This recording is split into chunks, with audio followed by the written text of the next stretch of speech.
Radhe Radhe friends, आपके अपने YouTube channel भजन गीत बाई मधु में आपका बहुत बहुत स्वागत है।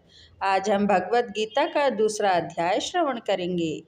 इसमें श्री कृष्ण ने अर्जुन को उपदेश देना आरंभ किया है और सांख्य ज्ञान का तत्व बताते हैं। अविनाशी यही आत्मा है जो सब शरीर में है अर्जुन, केवल शरीर ही मिटता है, इस कारण युद्ध करो अब तुम। और दूसरी बात श्री कृष्ण जी ने कर्म योग का रहस्य बताते हैं। निष्काम कर्म से बीज नाश या कोई पाप नहीं होता। यह जगत सत्य रूपी भय को है तोड़े साधन से खोता। आइए अब शुरू करते हैं श्रीमद् भगवद गीता का दूसरा अध्याय। श्रीमन्नारायण नारायण नारायण, श्रीमन्नारायण नारायण नारायण, श्रीमन्नारायण नारायण नारायण, भजमन्नारायण नारायण नारायण, भजमन नारायण नारायण नारायण, श्रीमन नारायण नारायण नारायण। अर्जुन कहे श्री कृष्ण को, सुनो कृष्ण भगवान, दोनों सैन महान वीर जो लड़ने आए, रथ मेरे को ले चलो दो सेना दरमियान। देखा चाहूँ आज मैं दोनों सैन महान, क्या क्या तिनके नाम, सैन संग कितनी लाए, बेजर मानो मम कथन, सुनो कृष्ण भगवान। श्रीमन्नारायण नारायण हरि हरि, श्रीमन्नारायण नारायण हरि हरि, श्रीमन्नारायण नारायण हरि हरि। संजय बोले, हे धृतराष्ट्र, तब श्री कृष्ण दया युक्त नेत्रों में आंसू भरकर व्याकुलचित अर्जुन से बोले, हे अर्जुन, अनर्थ के सेवन करने योग्य अपयश कारक नरक में गिरने वाला मोह इस समय तुम्हारे मन में कहाँ से आया। तुम कायर मत बनो, यह शोभा नहीं देता।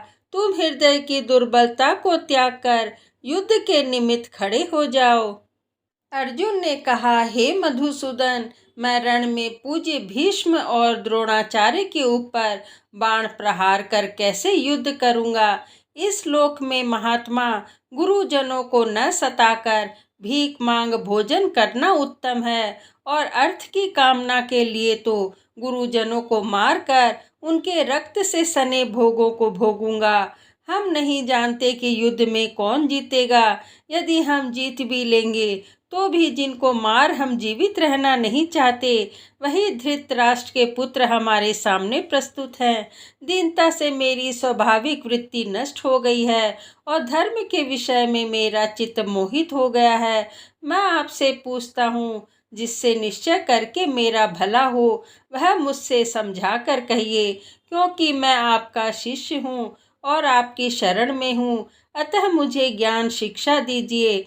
मुझे पृथ्वी का निष्कंटक राज्य मिल जाए और देवताओं का भी आधिपत्य मिल जाए तो भी कोई ऐसा उपाय नहीं दिखता कि जो मेरी इंद्रियों को दुखाने वाले शोक को दूर करे। हे गोविंद, मैं युद्ध नहीं करूँगा। यह कहकर अर्जुन चुप हो गए। सज्जन बोले, हे राजन, दोनों सेनाओं के बीच में खिन्न होकर बैठे अर्जुन ने भगवान श्री कृष्ण ने ये वचन कहे, हे अर्जुन, जिसके लिए शोक नहीं करना चाहिए तू उसके लिए शोक करता है, और पंडितों के से वचन तो कहता है, परंतु पंडित लोग न मरों का सोच करते हैं और न जीवितों का। यह बात असंभव है कि मैं पहले न था, तुम भी न थे, और ये राजा भी न थे, और इसके बाद भी न रहेंगे। जैसे देहधारियों की इस देह का लड़कपन, जवानी, बुढ़ापा ये अवस्था होती है,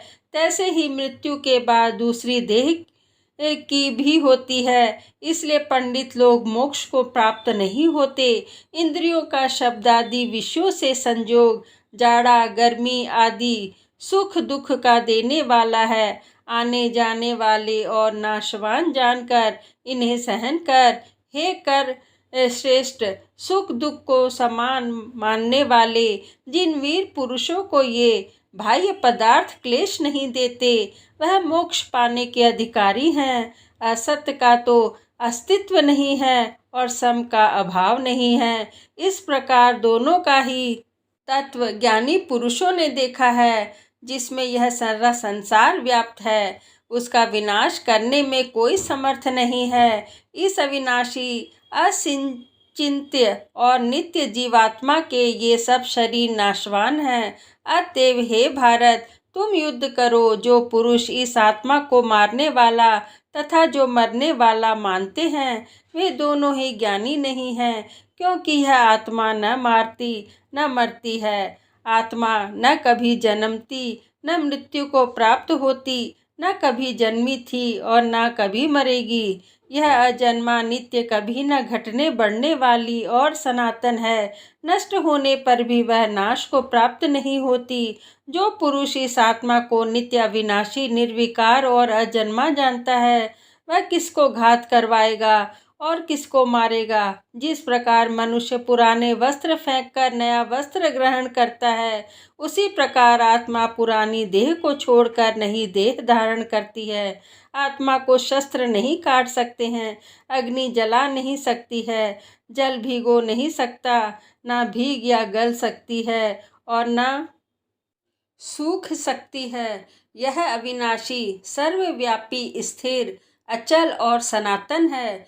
यह इंद्रियों से जाना नहीं जा सकता। यह कल्पना से भी परे है और इसमें हेर फेर नहीं हो सकता। इसलिए ऐसा जानते हुए तुम्हें शोक करना उचित नहीं है। महाभाव, यदि तुम इस आत्मा को नित्य जन्म लेने वाला मानते हो तो शोक नहीं करना चाहिए, क्योंकि जो जन्मा है उसकी मृत्यु है और जिसकी मृत्यु हुई है उसका जन्मा होना निश्चय है। अतः जो बात अनिवार्य है उसके लिए सोच करना व्यर्थ है। जन्म लेने से पहले क्या था किसी को मालूम नहीं, मध्य में कुछ प्रकट होता है, फिर मरने से पीछे क्या होगा कोई नहीं जानता। ऐसी दशा में किसी बात का सोच करना क्या तुमको उचित है? कोई मनुष्य तो इस आत्मा को आश्चर्य से देखता है, आश्चर्यवत वर्णन करता है, कोई आश्चर्यवत मानकर सुनता है, परंतु कोई देख, कह तथा सुनकर भी भली प्रकार नहीं जानता है। सबके शरीर में यह आत्मा नित्य अविनाशी है। अतः सब प्राणियों के लिए तुमको सोच करना उचित नहीं। अपने धर्म को भी सोचकर घबराना उचित नहीं है, क्योंकि क्षत्रियों को धर्म पूर्वक युद्ध से बड़ा और कुछ भला करने वाला नहीं है। हे पार्थ, बिना इच्छा किए स्वर्ग का द्वार रूप युद्ध तुमको स्वतः प्राप्त हुआ है। ऐसा सुअवसर भाग्यवान क्षत्रिय को ही मिलता है। यदि तुम अपने धर्म के अनुसार इस संग्राम को न करोगे तो अपना धर्म और बड़ाई खो बैठोगे और पाप को प्राप्त होगे। सब लोग सदा तुम्हारी अपकीर्ति करेंगे और प्रतिष्ठा वाले पुरुषों के लिए अपयश का होना मृत्यु से भी बढ़कर है। यह महारथी समझेंगे कि अर्जुन डरकर संग्राम से हट गया, और तब जो लोग तुम्हारे पराक्रम की निंदा करते हुए अनेक तरह के दुर्वचन कहेंगे, इससे बढ़कर दुख तुमको क्या होगा? यदि युद्ध में नष्ट हो गए तो स्वर्ग के भागी होगे, जीतने पर पृथ्वी का राज्य करोगे। इसलिए युद्ध के निमित्त दृढ़ प्रतिज्ञ होकर खड़े हो जाओ। सुख दुख, लाभ हानि, जय पराजय, इन सबको समान समझकर युद्ध के लिए तैयार हो जाओ।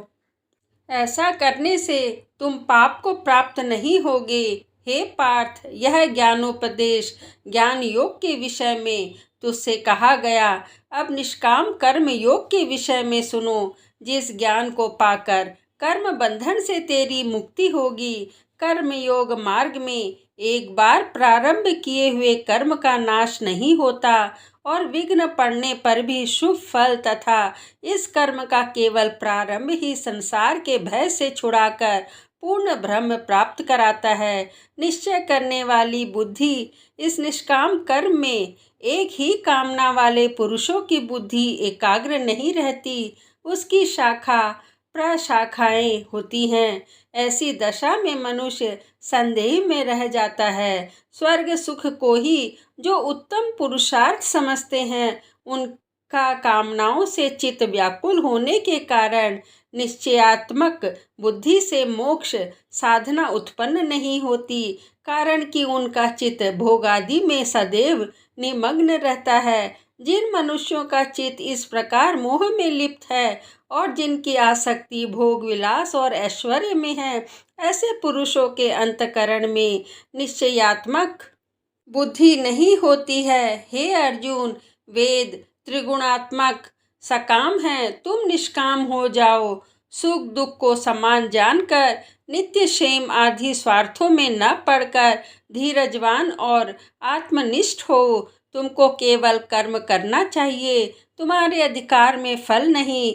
तुम न तो फल की अभिलाषा में काम करो और न निकम्मे ही रहो। फल की आशा त्याग कर कर्म की सफलता व असफलता को समान समझकर तुम योगस्थ होकर कर्म करो। फल की इच्छा रखने वाले निकृष्ट होते हैं। निष्काम कर्म वाला पुरुष ईश्वर कृपा से इसी संसार में सुकृत तथा दुष्कृत इन दोनों ही का त्याग कर देता है, जो सब कामों में कल्याणकारक है। कर्म फल को त्याग कर ही बुद्धि युक्त ज्ञान पाप पुरुष जन्म बंधन से हटकर मोक्ष को पाते हैं। जब तुम्हारी बुद्धि मोहवन के बाहर निकल जाएगी, तब तुम्हारा मन आगे होने वाली तथा हुई बातों से विरक्त हो जाएगा। अनेक श्रुति स्मृतियों के वचनों को सुनने से तुम्हारी बुद्धि भ्रमित हो गई है।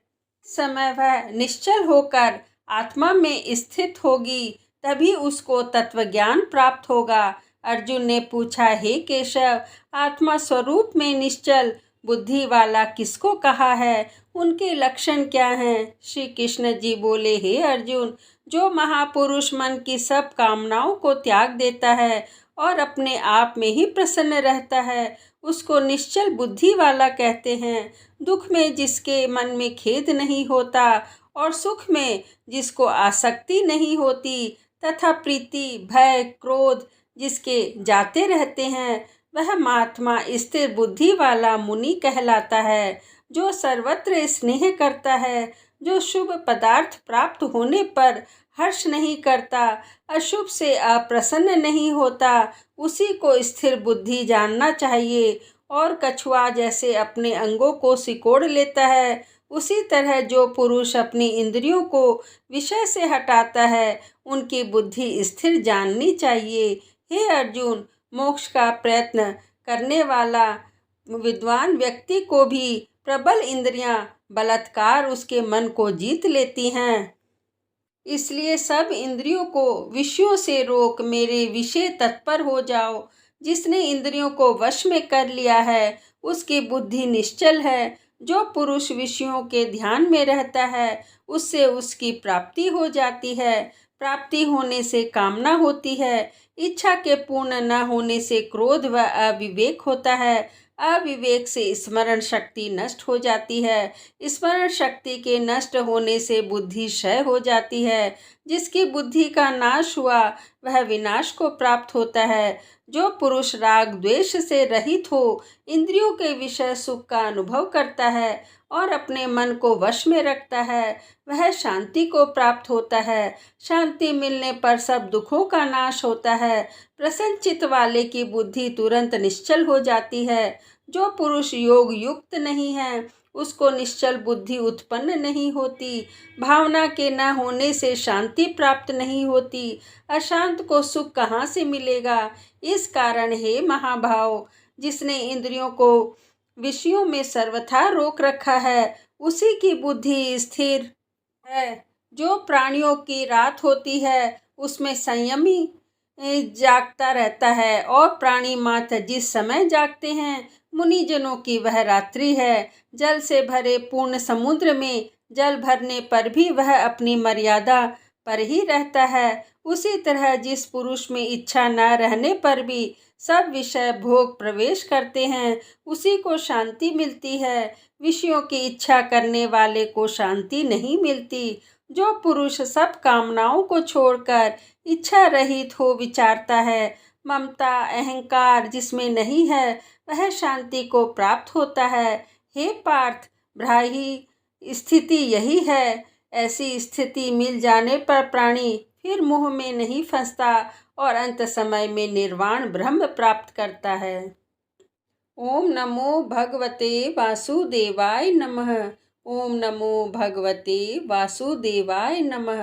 ओम नमो भगवते वासुदेवाय नमः। दूसरे अध्याय का महात्म्य। श्री नारायण जी बोले, हे लक्ष्मी, दक्षिण देश में एक पूर्ण नाम नगर था। वहाँ एक देव सुशर्मा बड़ा धनवान रहता था।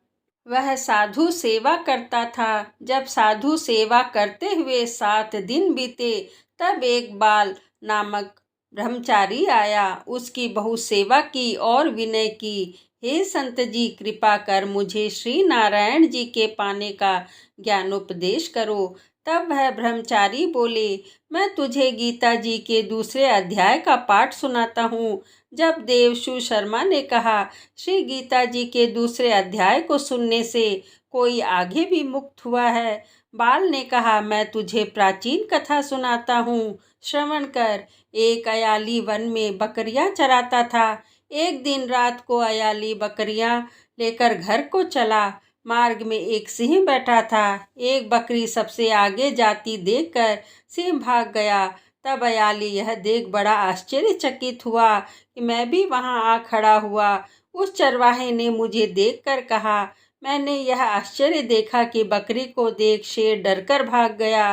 अतः तुम त्रिकालज्ञ हो, यह वृत्तांत मुझे सुनाओ। संत ने कहा, हे अयाली, मैं तुझे एक पिछली वार्ता सुनाता हूँ। यह बकरी पिछले जन्म में डायन थी। जब इसका पति मर गया तब यह बड़ी डायन हो गई। जिस सुंदर बच्चे को देखे उसी को खा लेवे। और शेर पूर्व जन्म में फंदक था। वह पक्षी पकड़ने वन को गया और यह डायन भी वन को गई। वहाँ डायन ने उस फंदक को खा लिया। अब यह फंदक शेर हुआ और यह डायन बकरी हुई। शेर को पूर्व जन्म की खबर है, इसलिए बकरी को देखकर शेर ने जाना कि अब भी यह मुझे खाने को आ रही है। तब अयाली ने कहा कि मैं पिछले जन्म में कौन था? संत बोला, तू पिछले जन्म में चांडाल था। तब अयाली ने कहा, हे ब्रह्मचारी जी, कोई ऐसा उपाय भी है जिसे कर हम तीनों इस अधम देह से छूटें? तब संत जी बोले, हम तुम तीनों का उद्धार करते हैं। एक वार्ता मेरे से सुनो। भयानक पर्वत की कंदरा में एक शिला थी। उसमें श्री गीता जी का दूसरा अध्याय लिखा हुआ था। मैंने उन अक्षरों को उस शिला पर देखा था। अब मैं तुम्हारे को मन वचन और कर्म करके सुनाता हूँ, तुम श्रवण करो। संत जी ने जब गीता जी के अक्षर सुनाए तो उनको सुनते ही तुरंत आकाश से विमान आए और उन तीनों को विमानों पर बिठा वैकुंठ लोक ले गए। श्री गीता माता की जय। इस तरह गीता का दूसरा अध्याय संपूर्ण हुआ। जय श्री कृष्ण।